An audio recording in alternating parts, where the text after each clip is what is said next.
Time now for the school report. Today we welcome Paul Franzwa, the Superintendent of the Independence Public Schools. Brought to you by Poppy Bus Service. The school report starts right now. Well, it's Friday, everybody, and I'm joined by Paul Franzwa. Good morning, sir. I forgot to wear purple this morning. Right, yeah. I got to get you that, or did I get you a shirt? No, you didn't give me a shirt yet, but I've got plenty of purples, but, you know. All right, well, we'll take care of that. We'll try a month from now. We'll try it again, huh? Yeah, right. So how are you this morning? I'm doing well. How about yourself? Not too bad. You know, it's kind of our last night, nice-ish day right before that four-letter word starts coming down out of the sky. I saw the forecast. Yeah, it's going to be pretty chilly tomorrow and maybe some flurries. But, yeah, enjoy the sun and the fall weather today and maybe some Friday night football. And, And then here it comes. Then here it comes, yeah. And I can't believe it's this time already that trimester 1 is coming to a close and last day for the students is Thursday, November 20th. Right. Yeah, we say it every year. Yeah. You know? Like we get to this point and it's like, it feels like it was just August, not that long ago. Oh, no kidding. Like you were just starting up. Yep. We were just getting started and all of a sudden, here it is and we're the end of the trimester. So yeah, 1/3 of the way through the year. I believe after today, there's 9 more student days, and then we have an in-service with staff on the 21st, and then that's the end of first trimester. We have the next week off, Thanksgiving break and whatnot, and get ready for the second trimester. There are some new classes at the high school. Some of those are just trimester classes, but it's a nice little break for the students and the staff and catch your breath and get ready for the next round. So yeah. Like I said, I still can't believe it's that it's that far into the season or school year already. Yeah, it every year we always adjust and get to the spring and it's like hang on, Oh yeah. So right now the second trimester is the one where we can routines and expectations have been established and that's and the weather's not always as nice to go outside. People aren't itching to get outside. It's dark earlier and we do a lot of really good work in all of our trimesters, but I would say trimester 2 is really important. Yeah. And you guys had some great things going on at the school this last month, and then last night you had your first ever wellness night. Yeah, lots of things our fall sports have ended, and before the winter sports, we got a lot of community events. So last night we had our first ever wellness night, and it was open to all the district students, so kindergarten through 12th grade, and we had a lot of young students there, but we had vendors set up and just different booths offering different services and then fun little games for kids to do, whether it be the crafty type things or trying things or making little snacks. And then in the gym we had obstacle courses and just different games. We had some of our high school students that were they're in clubs. We have a HOSA club, and they were there doing games with kids, and that was the neatest thing. We sat there and watched, and I participated some of the time, so that was pretty fun. But we sat and watched, and we didn't even need to really set anything up. When you get high school kids organizing games with little kids, you can just play tag and they can have fun, And that was really neat to see, and it was neat to see our high school students step up and take on that responsibility, and they did amazing with it. So really proud of them and thankful for Brittany Ziegler. She spearheaded she's our health assistant, and she spearheaded most of the planning for this and just did a really great job of organizing everything with the setup and getting other people there from, just different resources for our families, that exposing them to those resources. So a huge shout out to Brittany Ziegler. She did a great job with it. Yeah, it sounds like a good time. And so your wellness night, you were kind of teaching kids about staying healthy and healthy food options and things like that? Yeah, just different snacks and then different activities and then providing resources from the county level to just our local area, what's available for families. So and then just some activities. Yeah, it was great. Yeah. And I know we're past Halloween yet, but you guys did have the Lions Club Student Council Haunted House on October 31st. How did that all go? Yeah, it went great. And I got a shout out to our Lions Club. Very, very supportive with all kinds of community events, but this is one that's really special for us. So the students go out and they do trick-or-treating and families and whatnot, and then they come back to the school, and our staff provides a hot dog meal for them. So I believe they served 320 hot dogs. Oh, wow. So lots of hot dogs. But and then they can go in, and the Lions Club has games set up, and our student council sets up a haunted house. So it's a great little way to end the evening. And it was Friday night, so that was nice. Yeah. It's always tough when it's like on a school night and they're doing all these things and takes people out of their routines, and then they come back to school the next day. Sometimes those can be tough days, but this was Friday night, and we were just really, really thankful for our student council, our staff, and the meal that they provided, and then of course the Lions Club and all of their support with this. So and then this coming week we have a vision screening that our Lions Club does too. Okay. So for all of our elementary students, so just another way that they support our students and just providing good health for them. So That's so great. Yeah, they do a lot of good stuff around the area. they really do. Yeah. Spring cleanup and just different, just supporting, whether it's the Independence Days and all of those things. Just a great organization. So very thankful for them. Yes. And last month you guys had your budget hearing, an annual meeting. Yeah. Lots of. I don't know if I should ask, but how'd it go? It went really well. Okay, Yeah, good. Yeah. A couple of look backs there with like the Lions Club and then the Halloween and then our annual meeting and budget hearing. So that was on October 22nd. I just want to say thank you to our community. I think that we are positioned really well financially. Good. And, our mill rate, for example, when we were selling the current referendum or just informing people about that upcoming, that was last spring, and we were talking about our projected mill rate.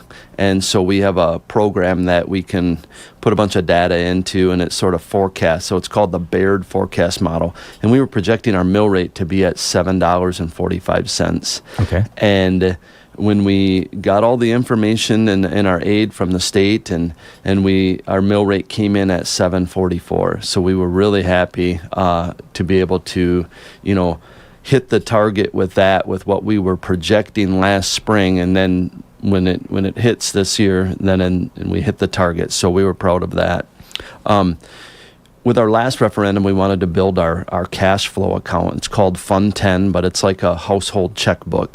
And we've built that up, so we're fortunate with that. And then we also wanted to compensate our staff in an effort to attract and retain them. Yeah. And because of our community support, because of these referendums, we're able to do that, to keep good people, to really have a really great impact on our students' education. Yeah. And then we also started a capital improvement fund. That's called, it's a Fund 46. It's an accounting thing, but we use that for improvements. And we started that in November of 22. And in 3 years, we have over $1 million in there. Oh, so, wow. And what we hope to do with that is to utilize that to our buildings approaching 30 years old. So again, this is a capital improvement fund, and we can only use that money for that. When we started in November of 22, it's got to sit for 5 years. And you can add to the account over those 5 years, but you can't take anything out. Okay. So very proud of, like I said, we've positioned ourselves financially very well. And so with that account, we'll hopefully be able to maintain our building and avoid increasing referendum, because we've had a referendum since 1997, an operating referendum. And that's just the funding system that we're in here in Wisconsin. I would definitely say it's broken, but we're fortunate to have the support that we do to be able to offer the wonderful education that we do and the beautiful facilities that we have, but we have to maintain it. Yeah, and that improvement fund will help do that. Because, Definitely. there's things that can pop up during the school year, and, say a storm or just numerous different things could pop up, and you need to get some money for some repairs there, and sometimes it's hard if you've already got your budget. Absolutely. Prior to me getting to Independence, they had done a lot of the energy efficiency things. So the LED lights, the upgrade of a boiler. I think they replaced the roof, so that was good for, I don't know if it was like 10 or 15 years. But these are all things that we just have to constantly stay on top of. Parking lots, and things just wear out, and so having the capital improvement fund to address those is important. Yeah, exactly. And so we're all caught up to today, and so that means today we're going to have the Department of Ag is visiting you guys to see how you can serve families through the Eagle's Nest Food Pantry. Can you tell me a little bit about that? Yeah, there's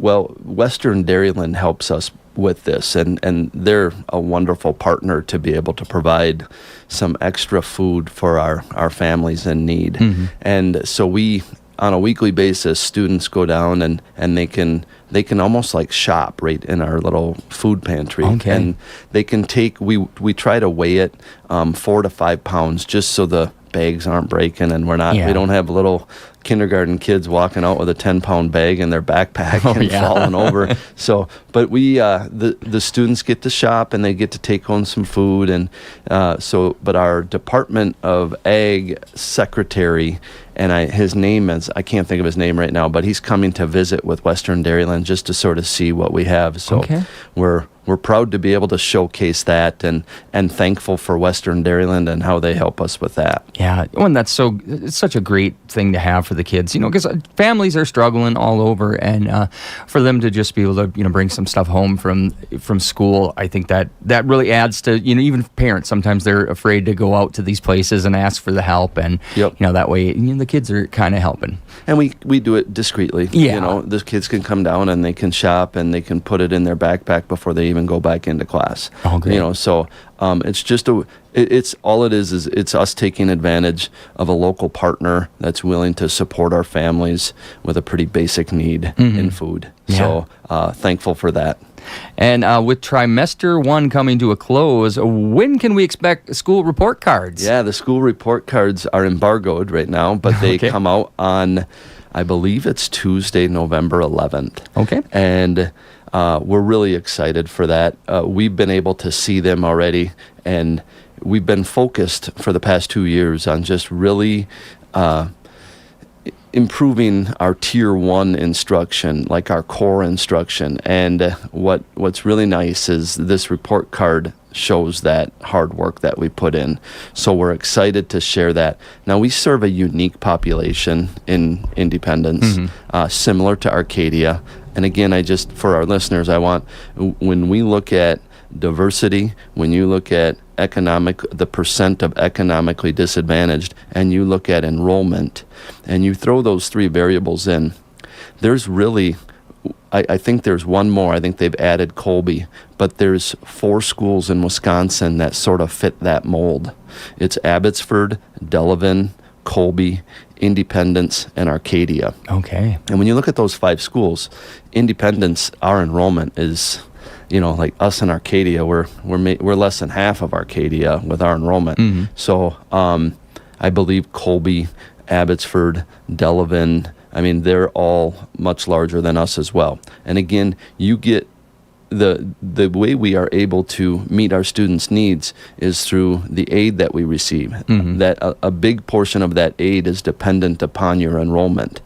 So I'm super proud of our people, all of our staff, from our office staff to our custodians to our teachers to our school board, and how we utilize all of our resources to meet our needs, and the work and the time and effort that our people put in to do this and help our students be successful. And I think that will be depicted in our school report cards that come out next week. So we're excited to share that, and it's sort of our way of looking. We have a variety of ways at which we check, are we hitting the mark? Are we making progress? And the school report card is one of those. Yes. Yeah. And I know we've been talking about it here. Veterans Day is coming up on Tuesday, and a lot of schools have Veterans Day programs. What do you guys have going on for Veterans Day? Yeah, so Corey Comro, our band and choir, and then he also teaches elementary music, so he's a jack of all trades. Yeah. He sees them all. But he's a big part of that program that we put on. And we have a couple planning meetings in the fall. I believe we had one on Monday of this last week just to double check and make sure that everything is in place, because, there's a lot of things that go into a program like this. So just making sure that we're ready for the community. But it's at 10 o'clock in our gymnasium next Tuesday, and our guest speaker is Mike Liga. He's been there the past few years. This year he's going to be talking about stories of Wisconsin World War II veterans. Mike is just an amazing speaker. He's a wealth of knowledge, does a ton of research, and shares stories and just pays tribute to all the people that made sacrifices, and especially in our area, and tells their story, which is amazing. It's really neat to see that our high school students, middle and high school students, sitting in the bleachers, and they are so respectful. And I think a lot of, as they listen to Mike as he tells these stories, and I think a lot of it is just with Mike being a wonderful speaker, and all of his research and sharing that, and then it's great to have. So, but that's next Tuesday, and our band and our choir will perform. Student council speakers and our elementary students will give some gifts and projects that they made. So it's a great way to just honor the people that made those sacrifices and that are still here with us, but also pay tribute to those that aren't. Yeah, exactly. And those stories are important. It's good for those kids to hear about those things. I know I've got people that have been in Vietnam and other places in my family, and when our kids were little, they went to like my son went to one of his uncles to talk about his time in Vietnam. We found out he had a Purple Heart that he never told us about, and a lot of things, because it's hard for them to talk about those things. But if a vet is willing to sit down with you and talk, I think you should listen, because absolutely, you could learn something. They're so humble, and maybe they don't want to revisit that. But we are so privileged for the sacrifices that they made, and it's a great day to honor them. So yeah. Yep. And you got a TVC meeting coming up on Wednesday. First, you want to tell us, what is TVC? Yeah, the Trimble Valley Cooperative. All right. And so basically what that is, it's our 4 schools that come together: Arcadia, Blair, Whitehall, and Independence. So, and we have a meeting where we'll have representation from all of the schools, board members, and administration. And what we're really looking at is we're operating under TVC 2.0 right now. Okay. And so, I think that was put into play in 2018. And so we're looking at, that was 7 years ago, and we're looking at updating it. So the mission, the vision, the key elements, the joint powers, looking at all of that. And so we're going to have a facilitator come in. His name is Tom Thibodeau, and he's from Viterbo. And he is an amazing individual. He'll facilitate that conversation with us, somebody from the outside that can really just, hear everybody's perspectives and sort of pull it all together. And so we're excited for that work. We're excited to spend time with Tom, and that's going to be on next Wednesday night. And I believe we're meeting here in Whitehall. Okay. So. And, we've talked about the liftoffs. You guys had a meeting October 16th on that. What is going on in that area right now? Yeah, so October 16th, we had a liftoffs meeting at Whitehall. Excuse me. And liftoffs is just it's a group of school districts in the area that are focused on looking at structural change within schools. And so that day we met and we looked at something called durability skills. And so things that we don't always have an opportunity to address in the way schools are structured today. So we came up with a list of 11 durability skills. And then we're looking at a competency-based approach to teaching those and incorporating personalized learning and just having conversations about all of that. So we're learning from each other. We're sharing different resources. We're creating things, the durability skills right now. And so it's just a wonderful, wonderful group to be a part of, to sort of be on the cutting edge and see what's out there and learn from each other. So like the durability skills, the ones that we're talking about are like critical thinking. We want our students, and our employers are telling us that in the area, like what are the skills that our students are missing when they come to work for you?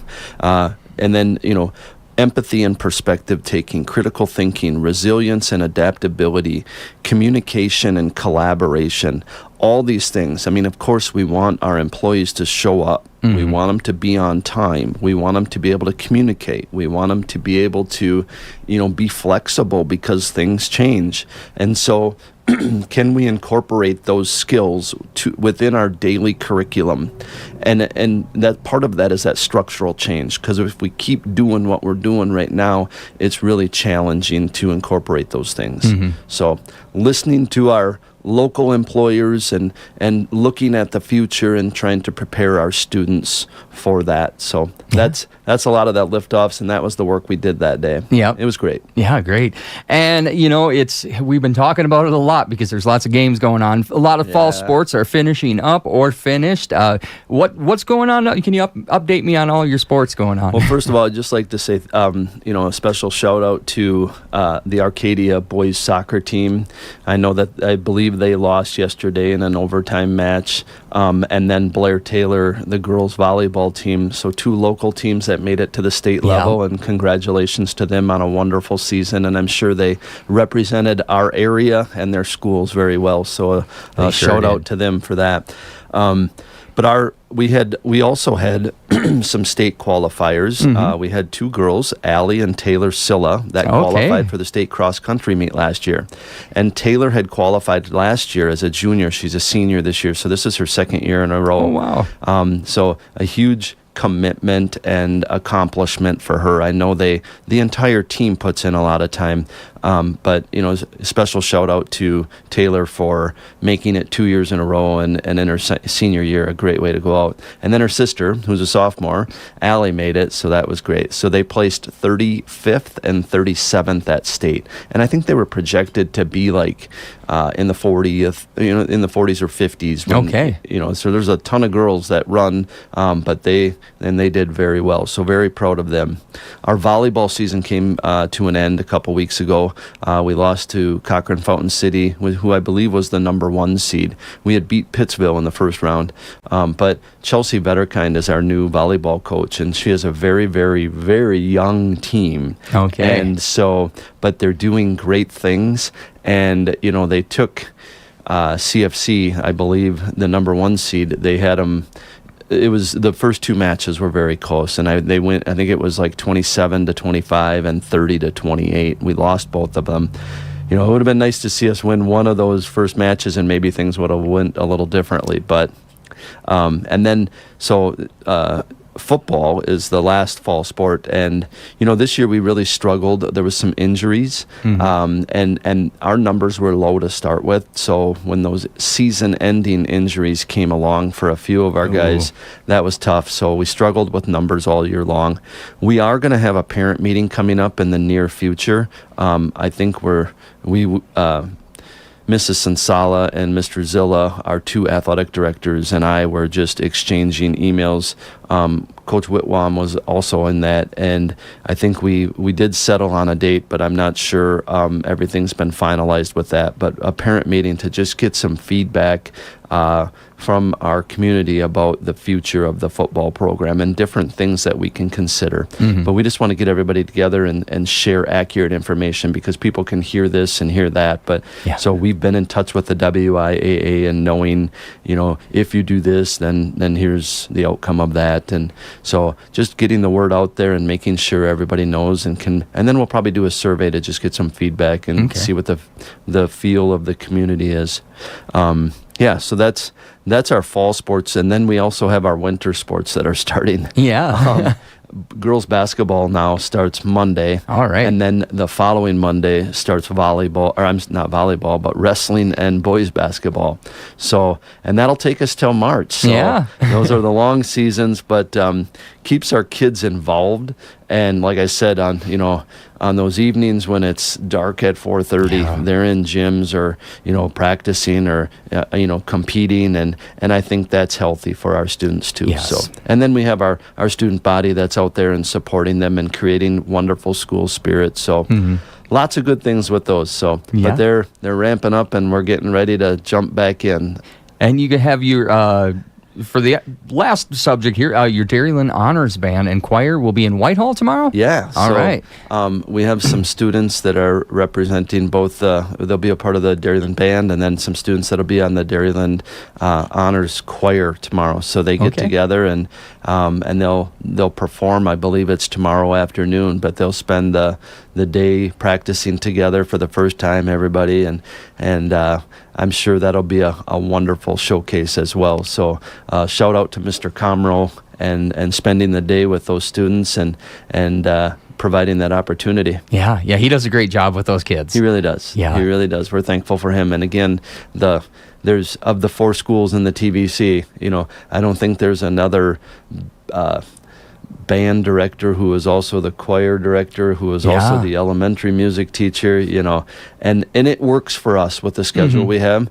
And I don't know if we could structure it any other way, but not many people would be willing to take on the entire K-12 program and do the things that he does. And, from the Veterans Day programs to the Christmas concerts to the, just, and the aesthetics, like the decorating that he does, and getting the kids to where they need to be to perform musically. Yeah. So, he does a great job, and we're really thankful for him. Yep. Yeah, he's bringing the best out of all the students down there. Absolutely. Yeah, so, well, we're running short on time, so any other last words before you go? I think that's it. I just, I hope everybody enjoys this last day of, fall weather, and as things change, I think it might, what did I see in the forecast that next week it's going to warm up a little bit again? It'll be back to about what it is this week, so it's a slight cool down, but we'll get back up there towards the 50s. Get those last mowings in, get the rest of your leaves picked up, and enjoy the fall weather. Exactly. Paul, thank you so much for being here. Thank you. Yep, we're going to get back to the music right after this short break. You're listening to Coffee with